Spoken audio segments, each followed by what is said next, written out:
Florian F. Et on se retrouve dans une nouvelle... Et quoi? Ah oui, beaucoup de choses vont changer sur la chaîne. Les chibis seront en description. On se retrouve dans une nouvelle vidéo pour parler de Demon Slayer, Kimetsu no Yaiba pour ceux qui préfèrent. Demon Slayer est un manga dont l'auteur est Koyoharu Togue. Les dessins de Togue, eh bien, ces dessins sont pas ouf.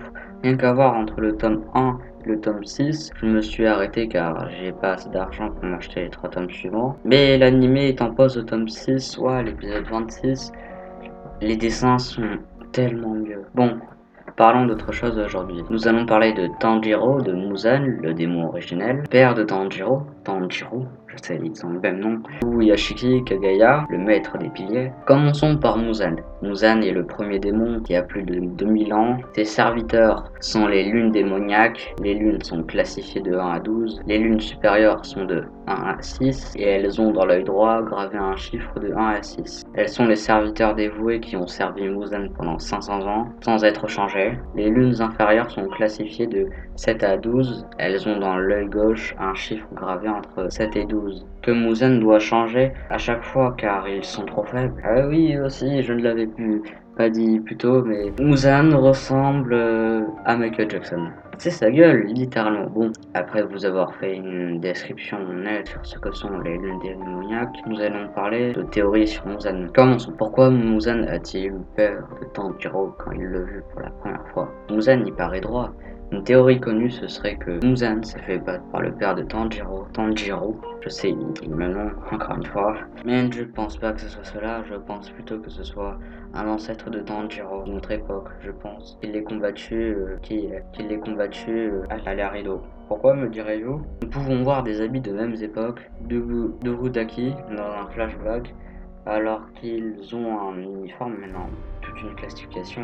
Bref, Muzan a dû avoir peur car il vu les boucles d'oreilles, la même couleur de cheveux. Forgeron pensait aussi qu'il aurait un sabre du soleil rouge. Le sabre du soleil étant noir et étant trop rare, c'est comme si ses pourfendeurs avaient été oubliés. Passons au père de Tanjiro. Tanjiro, un pourfendeur oublié. D'après moi et plusieurs théories, le père de Tanjiro serait un pourfendeur de démons.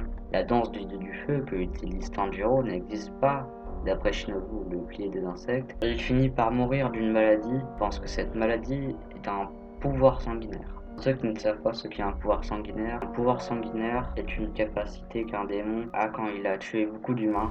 Nezuko, la sœur du héros, l'a débloqué non pas en mangeant des humains, mais en voulant protéger son frère.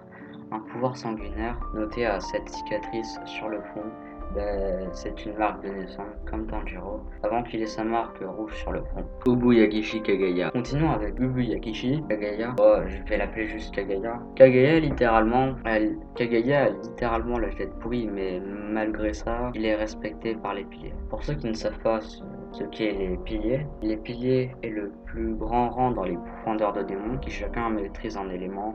L'eau, le pilier de l'eau, le pilier du feu, le pilier des serpents, le pilier du vent, le pilier de l'amour, le pilier de la brume, le pilier du son et le pilier de la roche. Je sais, certains éléments sur les éléments des piliers sont bizarres. Ce que je veux dire n'est pas une théorie. Vous savez, les filles bizarres qui sont avec Yashiki. La plupart de ces filles sont des garçons. Et oui, c'est Toguyo qui a dit ça dans les premiers tomes.